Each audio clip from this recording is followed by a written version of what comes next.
Hello, Robin Ryan here, Superintendent in Grapevine Colleyville ISD with another edition of House Calls. And with me today is Lauren Jones, the magnificent band director at Colleyville Middle School. Lauren, welcome.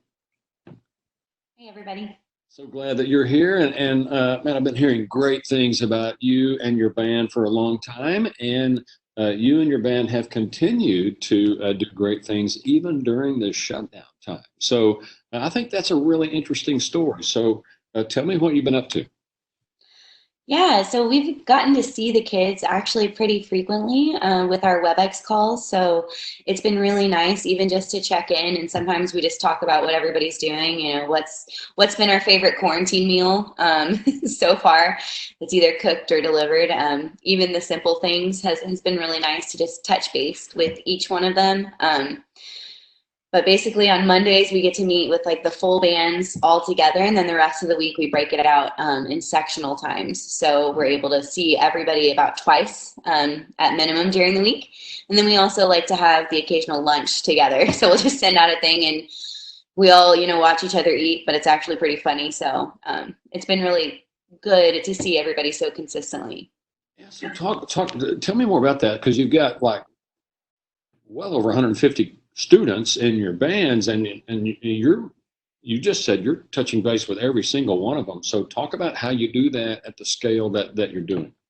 Yeah, I think one of the reasons we're able to be so consistent and see so many of our kids is we came up with a really consistent schedule, like right at the beginning. And we only see them twice, 2 WebExes a week. So it wasn't something where we were trying to meet with them every single day and at changed times. So I think the consistency has been really key because the one thing that's helped me is having a routine this whole time. So I tried to kind of create that same thing for all of our band students at CMS. So I think that's number one. And then number two, band is such a social thing. I think that we're finding that we all really miss just that seeing each other before school and after school and during lunch. So I know that every time I get on, I'm really excited to see everyone because we definitely can't rehearse like like we should and like what we really want to. So it's been really nice to at least keep that social aspect up to where we all just are caring about each other and touching base and still able to do things. Yeah, so rehearsal certainly is different, but playing an instrument is something that requires pretty much the daily practice to be able to keep your skills up. And your band is so really highly skilled, especially for a middle school band. But how are you and your students working on keeping those skills up? I mean, I hate to admit it, I used to play the trumpet a long time ago, and I mean a long time ago. So I couldn't even make a sound with the trumpet at this point. So you really have to keep your skills up by practicing. I know that's something that you're concerned about. So tell me how you're working through those issues. What's really nice is our system was kind of already set up in using technology.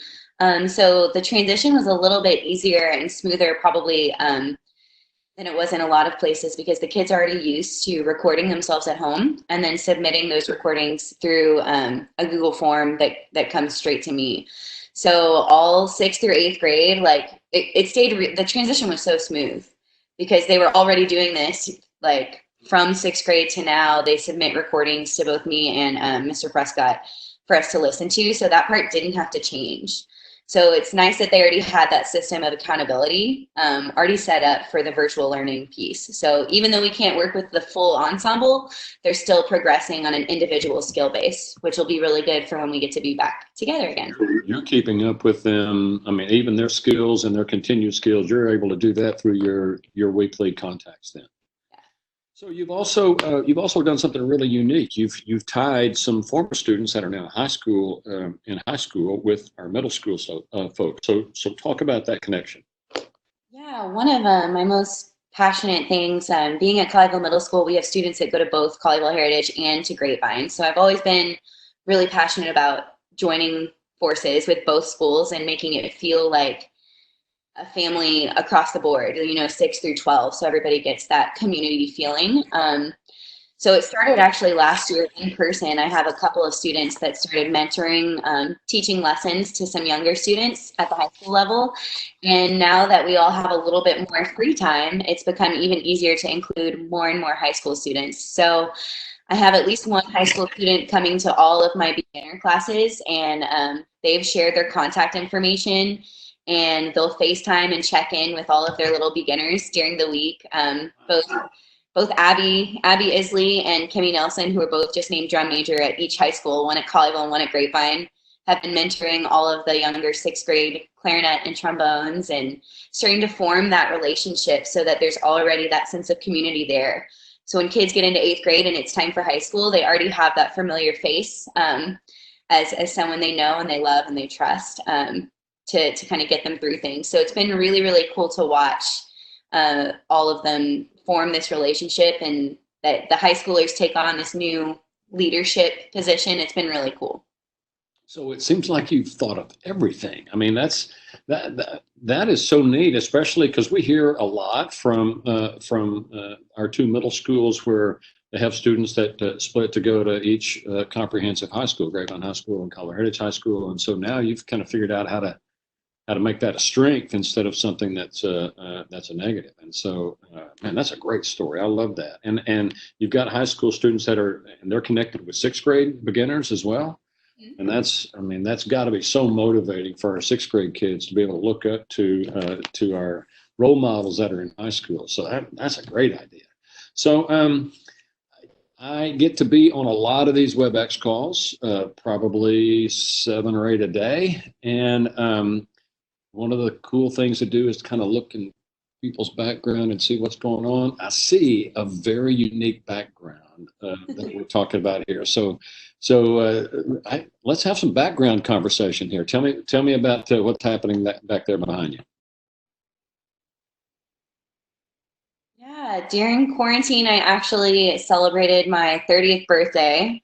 So the background is some balloons left over from that celebration, a balloon garland. And I was dreading celebrating a birthday during quarantine, but it actually ended up being one of the most memorable birthdays ever. Actually, some of my students did a birthday drive-by parade, which it was like the coolest thing, and it made me feel super, super special. So I actually am thankful that I got to celebrate my birthday during quarantine. Well, I'll tell you, it sounds like to me that you are a very positive person. You're a very forward-thinking person.